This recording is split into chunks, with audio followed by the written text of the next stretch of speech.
अस्सलाम वालेकुम जी, किरान आसिफ है। आफ्टर अ लॉन्ग टाइम आप सबसे बात हो रही है, आप सबसे मुलाकात हो रही है। And I have been trying a lot कि पिछले कुछ अरसे में कोई वीडियोस बनाई जाएँ। कई बार मोटिवेशन भी आती रही, कई बार मोटिवेशन आके जाती रही। ये तमाम सिलसिला होता रहा, लेकिन फिर आपको बहानों की तलाश होती है। और ये जो स्टेट बैंक के एग्ज़ाम्स आए हैं, ये जो नई पोजीशंस अनाउंस हुई हैं, इन्होंने भर वो मोटिवेशन मुझे दे दी है कि मैं आपके साथ बैठकर आज काफ़ी दिनों के बाद बात कर रहा हूँ। सो इससे पहले इंटरव्यूज़ का भी खैर सिलसिला आया था, लेकिन I was too occupied with my own studies, तो मुझे मौका नहीं मिला कि मैं आप सबके साथ किसी तरीके से इंटरेक्ट कर सकूं। बहरहाल जी, स्टेट बैंक की नई पोजीशंस आई हैं और मुझे फिर से वो सवालात आ रहे हैं जिन पर मैं वीडियोस का जो सिलसिला है वो हर साल रिज्यूम करता हूं। और इस साल भी मैं आपके तमाम सवालों के जवाब जो है उनको देने की कोशिश करूंगा, सिवाय दो तरह के सवालों के। नंबर वन, मैं एलिजिबल हूँ या नहीं। जिस चीज़ का जवाब आपको जॉब का ऐड देख कर मिल रहा है, उसका जवाब मैं नहीं दूंगा। दूसरा ये कि नोट्स कहाँ से ढूंढे, मटेरियल कहाँ से ढूंढे, इसका जवाब भी मैं नहीं दूंगा। बल्कि मुझे आज मैं देख रहा था कि मुझे किसी ने एक मैसेज आया मुझे कि जी हमें ये पिछले साल इस किताब से हमने पढ़ा था और कुछ भी नहीं आया। अब वो जब मैंने अब मुझे तो याद ही नहीं है, खैर मैंने कन्वर्सेशन जब खोल कर देखी, तो उसमें ना एक किताब थी कोई बैंकिंग एंड फाइनेंस वगैरह की। और कहा था कि जी ये किताब हमने ली, इसे पढ़े या ना पढ़े, इससे सवाल, इससे तैयारी हो जाएगी नहीं हो जाएगी। तो मैं फिर बच्चों को डिस्करेज नहीं करता, अब ले लिए तो क्या करूं मैं, मतलब डिटेल्स में फिर जा भी नहीं पाता, ना मेरे अंदर इतनी हिम्मत होती है कि किताब को जज कैसे करना है। तो मैं कहता हूँ ठीक है, कुछ तो करो ना, कुछ तो पढ़ो ना। गो कि किताब को पढ़ने के भी तरीके होते हैं। और उस पर भी मैंने कई मरतबा बात की है, लेकिन कोशिश करेंगे कि इस वीडियो में और आने वाली वीडियो में जो है वो आपके सवालों के जवाब उस हवाले से भी दिए जाएं। सो क्या किया जाए। सिलसिला ये है जनाब कि मैंने आपके लिए आपसे सवालात लिए हैं आपके, और मैंने सबसे कहा कि आपके जो क्वेश्चन हैं वो मुझे बता दें और मैं आपको जवाब देना शुरू कर दूंगा। तो जो पहला सवाल जिससे मैं स्टार्ट करने जा रहा हूँ वो ये है, और उसके बाद फिर चूंकि मुझे कोई दर्जनों में मैसेजेस आए, तो 2 मिनट्स की मैं ऑलरेडी आपके इस वीडियो में ज़ाया कर चुका हूँ, तो आगे के 8-10 मिनट में आपके सवालों के जवाब दूंगा। और उसके बाद फिर मज़ीद सवालों के लिए हम अगली वीडियो में जाएंगे। तो हम यूँ कोशिश करेंगे कि 10 से 12 मिनट की एक वीडियो हो और जितने सवालों के जवाब दे सकूँ दे दूँ, और उसके बाद फिर हम नेक्स्ट वीडियो की तरफ मूव करें, ताकि आप लोगों को भी बोरियत का एहसास ना हो। सो पहला क्वेश्चन जमील की तरफ से बहुत इंटरेस्टिंग सवाल है कि sir, there is a general perception about SBP that work environment in SBP is kind of boring, and it totally bounds its employees. It doesn't allow a person to focus on their other career options like CSS, etc. Is it true? Number two, many people argue that once you get employed at SBP, your social life gets crushed. You will be forced to live a mechanistic life. I don't know how much of this is true and how much it is not. But to be honest, after knowing all these aspects of SBP, it is not even motivating me to apply for it. Let us know how much of this is baseless or based on reality. Thanks. Right Jamil, आपका सवाल बहुत interesting है, और इसका जो जवाब है ना वो डिपेंड करता है बहुत सारी चीज़ों पर। नंबर वन, देखो, स्टेट बैंक आपको दूसरे करियर ऑप्शंस को परस्यू करने नहीं देता। देखो, बांध के तो नहीं रखेंगे ना वो आपको, तो आपने करने तो करो। मसला ये, वो आपको इतना मसरूफ कर देंगे कि आपको मौका नहीं मिलेगा। ठीक है। स्टेट बैंक में आपको, अच्छा मैं आपको ये बता दूं, ऑलरेडी यहाँ से ये बात आती है, आगे जाके कल को जब आप इंटरव्यूज देंगे तो इंटरव्यू के दौरान हरगिज मत कहिएगा कि मैं इसकी एसेस कर रहा हूँ। स्टेट बैंक अपनी ज़ात में एक बहुत अच्छा इदारा है, और स्टेट बैंक के एम्प्लॉयज़ कोशिश करते हैं कि स्टेट बैंक में ही रहे, बल्कि स्टेट बैंक के एम्प्लॉयज़ सीएसएस करने वालों से ज़्यादा कमाते हैं अगर बात पैसे की है। सीएसएस के चक्कर में लोग दूसरे चक्करों में पड़ते हैं, तो वो फिर एक अलग कहानी है। अगर सिर्फ आप पैसे को क्राइटेरिया बनाओ, जॉब सिक्योरिटी को क्राइटेरिया बनाओ, इस किस्म की चीज़ों को क्राइटेरिया बनाओ, प्रोडक्टिविटी को क्राइटेरिया बनाओ, तो सीएसएस से बहुत बेहतर है state bank of Pakistan. But obviously सिर्फ वो क्राइटेरिया नहीं होता, लोग पावर को, शश और बहुत सारे और मामला को देख रहे होते हैं। दूसरा, आप कह रहे हैं कि स्टेट बैंक आपको मैकेनिस्टिक कर देता है, इस बात में शक नहीं है। पाकिस्तान में सरकारी नौकरी भी आपको मैकेनिस्टिक कर देती है।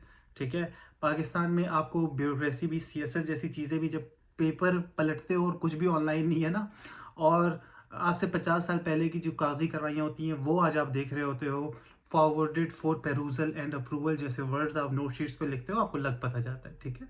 तो आपकी क्रिएटिविटी तो ये गवर्नमेंट के इदारों में, कस्टम्स में, एफबीआर में और इस के इदारों में भी ख़त्म हो जाती है, मर जाती है। अच्छा, क्या ये आपको बैंकिंग में मिलेगी, ये मैकेनिस्टिक लाइफ का ना होना और सुकून और क्रिएटिविटी? वहाँ भी नहीं मिलेगी। तो भाई फिर क्या करना है?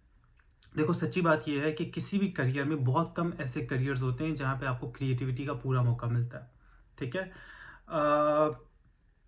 अब डिपेंड ये करता है कि आपके लिए क्रिएटिविटी और ये सोशल लाइफ और ये सब कुछ कितना इंपॉर्टेंट है। कॉर्पोरेट लाइफ लाइफ में तो आपके लिए आपको सोशल लाइफ का मौका नहीं मिलेगा, स्टेट बैंक में भी नहीं मिलेगा, बैंकिंग में वैसे नहीं मिलता, ठीक है? तो आपके पास ऑप्शंस क्या हैं फिर? ये डिपेंड करता है आपके ऑप्शंस पर, और अगर आपके पास इससे बेहतर ऑप्शंस मौजूद हैं, फिर तो जाएँ यार, उनकी तरफ रहें आप, ठीक है?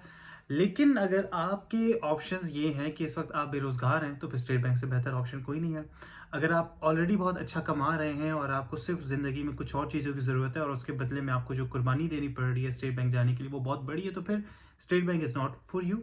लेकिन ये कि एक बात ज़हन में रखिएगा कि ये सोशल लाइफ, ये तमाम चीज़ें ना ज़िंदगी के एक ऐसे स्टेज पर हमें इसके बारे में सोचना चाहिए जब हमारा ना पेट पूजा हो रही हो, हमारा सर्वाइवल जो है वो हो रहा हो आराम से। और अगर सर्वाइवल पूरा नहीं हो रहा तो फिर ऑब्वियसली इट्स नॉट पॉसिबल कि आप जो है वो इन चीज़ों के बारे में ज़्यादा सोचें। स्टेट बैंक के हवाले से मोटिवेशन ख़त्म हो गई, कोई बात नहीं, मोटिवेशन ख़त्म हो गई, फिर भी अप्लाई कर लें आप, टेस्ट दे दें, पास हो जाएँ। पास होने के बाद फैसला कीजिएगा कि जाना है कि नहीं जाना। मैं हमेशा हर किसी को यही कहता हूँ।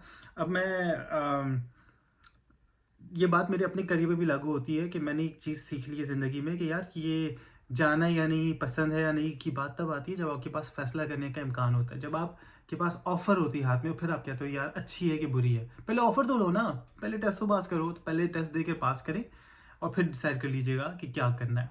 अच्छा जी, नेक्स्ट क्वेश्चन जो है दिस इज़ फ्रॉम, अच्छा ये क्वेश्चंस मुझे आपकी फ़ेसबुक पर, इंस्टाग्राम पर और यूट्यूब पर जो है वो मौसूल हुए हैं। एक और सवाल है जनाब, and this is by Soeva, kindly provide some guidance regarding preparation to those who have a full-time job as well. Very important question, क्योंकि मैंने जब स्टेट बैंक के एग्ज़ाम्स को पास किया तो मैं उस टाइम फुल टाइम जॉब कर रहा था, पहली मरतबा भी दूसरी मरतबा भी। पहली बार in a private company, second time in in in a government job. मैंने जो स्ट्रेटजी अपनाई थी वो ये थी कि मैं ऑफिस के दौरान पढ़ता था, ठीक है? और बीच-बीच में 5-5, 10-10 मिनट जो मुझे मिलते थे, मैं उसमें पढ़ लेता था। मैंने वोकैब्युलरीज़ रखी होती थी, जो वोकैब्युलरी पढ़ने के लिए आपको ये नहीं है कि आपको आधे घंटे की शिफ्ट लगानी है, 5-10 मिनट में भी वोकैब्युलरीज़ रिव्यू हो जाती हैं, ठीक है? तो मैंने ये किया था, और आप भी ये कर सकते हैं कि आप अपनी वोकैब्युलरी को और इंग्लिश के पोर्शन को जो है आप वहाँ पे करें, तब करें जब आपके पास 5-10 मिनट का गैप है, 15 मिनट का गैप है, चाय के दौरान आप कर रहे हैं, ठीक है? रास्ते में आते हुए भी कहीं न कहीं वोकैब्युलरी हो सकती है। घर इन आने के बाद, आराम करने के बाद फिर आप एनालिटिकल की तरफ बैठ जाएँ। जो जीके और करंट अफेयर्स का मामला है, उसको उठते-बैठते, चलते-फिरते फेसबुक पर अच्छे ग्रुप्स को लाइक कर लें, अच्छे पेजेस को जॉइन कर लें, वहाँ से जो खबरें मौसूल हो रही हैं उनको कर लें, बल्कि सोशल मीडिया से डिस्कनेक्ट हो सकते हैं तो वो बिल्कुल हो जाएँ। मज़े से ना अगर आप अपना सोशल मीडिया डिस्कनेक्ट कर दो, ऐसी कमाल की तैयारी हो सकती है ना उसी टाइम में कि आपकी सोच है। तो disconnect from social media and try to make sure कि आपके पास जो 5, 10, 15 मिनट के चंक्स आते हैं छोटे-छोटे, आप उनमें थोड़ी-थोड़ी तैयारी करना स्टार्ट करें। आपको रास्ते में अगर टाइम मिल रहा है तो आप उस रास्ते में चीज़ों को देखना शुरू करें। अच्छा, बाज़ औक़ात रास्ते में आते-जाते पढ़ना बड़ा मुश्किल होता है, तो आप उसको हेडफ़ोन्स लगाकर आप पाकिस्तान स्टडीज़ की वीडियोज़ को सुन सकते हैं, लेक्चर्स को ले सकते हैं। तो ये बहुत सारी अप्रोचेज़ हैं जिसमें आपको छोटे-छोटे टाइम चंक्स को ना यूटिलाइज़ करना है। दूसरा ये है कि आई वुड हाइली रिकमेंड कि रात को 1 घंटा या 2 घंटे पहले सोना शुरू कर दें और सुबह ऑफ़िस से 1 डेढ़ घंटा पहले जागना शुरू कर दें, ताकि आपके निकलने से पहले आपके पास 1 डेढ़ घंटा हो। उस टाइम जो आप पढ़ोगे, उस टाइम जो आपको मज़ा आएगा, वो एक अलग सोच है। देन अगर आपके घर वाले सपोर्ट करते हैं, वीकेंड्स पे थोड़ा-सा आप पढ़ना स्टार्ट कर दें। ये चंद एक चीज़ें आप करें, यही चीज़ें की हैं मैंने, और मुझे अल्हम्दुलिल्लाह ये कामयाबी मिली है, आपको भी मिलेगी। Just plan the things accordingly, ठीक है? तो सोशल लाइफ को, बाकी चीज़ों को थोड़ा-सा सैक्रिफाइस करना पड़ेगा। अच्छा जी, इसके अलावा सायरा, आपने क्वेश्चन किया था कि क्लासेस आप लेंगे या नहीं? इंशाल्लाह मैं क्लासेस अनाउंस करूँगा इन होपफुली 2 वीक्स। तो अगर आपके पास अगर आपको जल्दी है तो फिर आप जो मेरी पिछली प्री रिकॉर्डेड क्लासेस हैं आप उनमें एनरोल हो सकते हैं, और अगर आप लाइव क्लासेस चाह रहे हैं तो फिर आप जो नई क्लास में अनाउंस कर रहा हूँ 2 हफ्ते में इंशाल्लाह, फिर आप उसमें भी एनरोल हो सकते हैं। अच्छा, इसके बाद कुछ कमेंट्स हैं जनाब यूट्यूब पर, और मैं इनकी तरफ निकलता हूँ। अच्छा, sir kindly make lecture series on banking and economics portion. इस पे मैं इंशाल्लाह वीडियोस बनाऊंगा। मतलब इतनी ज़्यादा मैं नहीं बना सकता कि मैं आपको बाकायदा बताता रहूँ। मेरी पुरानी वीडियोस है, उसमें है डिस्कस किया हुआ है मैंने कि इनको कैसे पढ़ना है। बट ये कि इंशाल्लाह कुछ कुछ अगर आपके स्पेसिफिक क्वेश्चंस होंगे तो उस पर हम बात कर लेंगे, या मैं एक आध वीडियो बना दूंगा कि इकोनॉमिक सर्वे को कैसे पढ़ना है, ठीक है। सर इस टेस्ट में मैथ से रिलेटेड क्वेश्चन नहीं होते। अच्छा, मैंने इस बार सिलेबस नहीं देखा वैसे, और ना मैंने एलिजिबिलिटी लिस्ट देखी है, मुझे देखनी चाहिए थी मगर मेरे पास टाइम नहीं था टू बी वेरी ऑनेस्ट, और मैं ये शश नहीं चाह रहा, ऑनेस्टली हालात ख़राब है। अच्छा, लेकिन ये होता है कि जब इंजीनियर्स एलिजिबल होते हैं यूजुअली तो फिर मैथमेटिक्स होता है, और जब इंजीनियर्स एलिजिबल नहीं होते सच तो फिर नहीं होता। ये कुछ ऐसा सिस्टम मैंने नोट किया है। लेकिन चलिए मैं आपको शॉर्ट एक और बता देता हूँ। पिछले कुछ सालों में ना जो स्पोर्ट्स के टेस्ट हैं, YPIP की बात नहीं कर रहा, YPIP एक और सीरीज़ है जिसमें आप अपने अपने शहरों में जाते हो। स्टेट बैंक का जो स्पोर्ट्स का टेस्ट है उसमें पिछले सालों से मैथ्स नहीं आ रहा, एनालिटिकल रीजनिंग आ रही है, ठीक है। तो एनालिटिकल रीजनिंग पे फोकस करें, मैथ्स को फिलहाल छोड़ दें। हाँ, make a series on how to get maximum score in analytical. Maximum scores के लिए देखो प्रैक्टिस मैटर्स अ लॉट। इसके अलावा मैंने कुछ वीडियोस बनाई हुई हैं, आप वो वीडियोस देख सकते हैं, उसमें मैंने क्वेश्चन को सॉल्व करना सिखाया है। बाकी ये कि कुछ टिप्स हैं, टेक्निक्स हैं, और एनालिटिकल इतना मज़े का समंदर है कि इसको ना प्रैक्टिस से ही होगा। मैं आपको छोटी सी मिसाल देता हूँ। पिछले साल जब मैं अपने स्टूडेंट्स को एनालिटिकल पढ़ा रहा था तो उनको पढ़ाते हुए इतनी मज़े की चीज़ें क्लिक हुई, इतने नए रूल्स डिस्कवर हुए, मैं कहा ओह ओके, तो ऐसे कर लो तो ज़िंदगी और आसान हो जाती है। तो इसका वही है कि यार इसको ना किसी किताब से नहीं सीख सकते, इसको किसी वीडियो से नहीं सीख सकते, इसको ना प्रैक्टिस करना है और बार बार किए हुए क्वेश्चंस की तरफ वापस आना है। अच्छा, मिस्टेक्स को पकड़ना है कि मैंने मिस्टेक कहाँ की और मिस्टेक्स से मैं कैसे सीख सकता हूँ और मिस्टेक्स को कैसे रिपीट नहीं करना। तो दिस इज समथिंग जो इंशाल्लाह आपको हेल्प करेगी। तो एनालिटिकल के लिए तो गेट जनरल की किताब उठाएं, किसी की भी उठा लें भाई, कोई भी किताब गेट जनरल की उठा लें, या GRE की पुरानी किताबें आती थी, अभी जो नया एडिशन आता है उसमें एनालिटिकल नहीं होता, लेकिन कोई बैरोन्स का 8वां एडिशन या कोई भी GRE की किताबें जो आज से कोई 10 साल पुरानी है, उनको इंटरनेट से ढूंढें, उनमें आपको GRE के लिए एनालिटिकल रीजनिंग के लिए अच्छे क्वेश्चंस मिल जाएंगे, वो आप देख लें। नहीं तो अच्छा, मैंने चैट जीपीटी से भी पिछले साल मैंने बनवाए थे क्वेश्चंस। चैट जीपीटी ने बहुत ही बुरे क्वेश्चंस बनाए थे। Chat GPT is a failure. Chat GPT से मत बनवाइएगा, क्योंकि मैं आपको मशवरा देने लगा था, फिर याद है कि नहीं, आई ट्राइड इट। अच्छा सर, मैंने बैच 26 में 2 डिफिकल्टीज फेस की है। नंबर 1, इंग्लिश का पोर्शन है, इसको कैसे कवर करना है, 40 मार्क्स। दूसरा, टाइम मैनेजमेंट, उसकी वजह से मेरे पिछले क्वेश्चंस बहुत सारे मिस हुए। इंग्लिश के लिए तो देखो 2 चीज़ें हैं ना, आपको वोकैबुलरी बिल्ड करनी है, कंप्रिहेंशन बिल्ड करनी है। उसके लिए तो GRE हाई फ्रीक्वेंसी वर्ड्स और GRE की किताबों से या गेट जनरल की किताबों से आपको पढ़ना है, ठीक है। और वो बाज़ों का ये होता है कि इंग्लिश इतनी मुश्किल नहीं होती, आपको ना एक दफ़ा साथ बैठ के वो कोई खोल के दिखा देना कि यार इसमें इसको करना कैसे। अच्छा, हर पैराग्राफ की टाइप होती है, कुछ पैराग्राफ्स को डिटेल में पढ़ना है, ठीक है, कंप्रिहेंशन में। कुछ पैराग्राफ्स का सिलसिला ये है कि उनको डिटेल में नहीं पढ़ना, उनकी डिटेल्स में नहीं जाना, उनका सिर्फ ओवरव्यू लेना है। तो पैराग्राफ्स को पढ़ने की टेक्निक्स हैं, आपको वो थोड़ी सी देखनी पड़ेंगी। वोकैबलरी सबसे इंपॉर्टेंट है, आपको उसको बिल्ड करना पड़ेगा, और एक दफ़ा आपकी वोकैबलरी बिल्ड हो गई तो आपके लिए चीज़ें बड़ी आसान हो जाएंगी। तो कंप्रिहेंशन और वोकैबलरी दोनों को साथ साथ पैरेलल डेवलप करें, ये प्रैक्टिस से होगा, ठीक है। और वही बात है, GRE की किताब या गेट जनरल की किताब आप वो कर ली। टाइम मैनेजमेंट के लिए देखो मैं आपको अपना तरीका बता देता हूँ। मैं हमेशा स्टार्ट करता था इंग्लिश से या जनरल नॉलेज से, ठीक है। अगर मैं जनरल नॉलेज से स्टार्ट कर रहा हूँ तो मैं जनरल नॉलेज का या बैंकिंग का जो पोर्शन है वो मैं पूरा कंप्लीट करता था। जो क्वेश्चंस नहीं आते थे उनको छोड़ देता था, लेकिन उन क्वेश्चन में भी अगर ऐसा है कि मुझे 2 ऑप्शंस के बीच में कंफ्यूजन है तो मैं उन 2 ऑप्शंस को कहीं हाईलाइट कर लेता था कि इन दोनों में से एक चूज करना है। कोई ना कोई मामूली सी निशानी, कोई पेन का डॉट लगा देता था। मैं बताता हूँ ये क्यों। अब मैंने जनरल नॉलेज पूरा कंप्लीट किया, इसके बाद मैं मूव करूंगा इंग्लिश की तरफ। इंग्लिश में मैं सिनोनिम्स, एंटोनिम्स, जो ये टर्म होती है, तो आज मैं टर्म्स बहुत ज़्यादा भूल रहा हूँ, इसको क्या कहते हैं, ये जो एनालॉजीज होती हैं, यस एनालॉजीज, इन सबको मैंने किया। कंप्रीहेंशन की बारी आई तो कंप्रीहेंशन में जो लॉन्ग कंप्रीहेंशन है मैंने उनको छोड़ दिया। कुछ क्वेश्चंस होते हैं जो एक सेंटेंस है और उसका एक सेंटेंस में आने के बाद आपको एक आंसर जो है ना पिक करना है, दैट्स इट, ठीक है। कंप्रीहेंशन नहीं है वो लॉजिकल रीजनिंग होती है बेसिकली। तो उसके ऊपर कोई क्वेश्चन है तो मैंने वो अटेम्प्ट कर लिया। अब मैं इंग्लिश में आया हूँ और इंग्लिश में मैंने जो लॉन्ग पैसेजेस थे वो छोड़ दी है, तो इंग्लिश आधा किया और आधा छोड़ दिया। इसके बाद मैं मूव करता था हमेशा, फॉर एग्जाम्पल मैथ्स अगर है तो मैं मैथ्स की तरफ आता था क्योंकि मेरा मैथ्स तेज था, अदरवाइज मैं एनालिटिकल की तरफ मूव करता हूँ। लेकिन आपके पास चूंकि एनालिटिकल नहीं है, मैथ्स नहीं है, तो आपको इंग्लिश को फिर कंप्लीट करना है।